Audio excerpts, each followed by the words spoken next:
অনেক শুনেছিলাম যে সাকিব ভাই লেট করে আসে, he is the superstar and টাইমে আসে না অ্যান্ড অনেক কিছু। কিন্তু আমি দেখলাম সেটা কি একটা খুব সিম্পল একজন মানুষ, চুপচাপ বসে নিজের চায়ের কাপে চা খায়, খুব কম কথা বলে।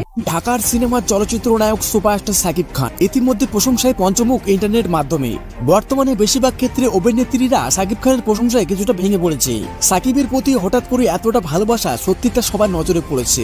দীর্ঘ 24 বছরের ক্যারিয়ারে সাকিব খানের এতটা পরিবর্তন তা ইতিমধ্যে সবার নজর কেড়েছে, যার মধ্যে কলকাতার অভিনেত্রী নুসরাত ফারিয়া ইতিমধ্যে সাকিব খানের প্রশংসা করেছেন এবং তিনি বলেছেন, সাকিবকে যতটা চিনতাম জানতাম বুঝতাম ততটুকু না। সাকিবের সাথে যখন কাজ করেছি, সাকিব খুবই শান্তভাবের মানুষ, সবসময় হাসি খুশিতে থাকে।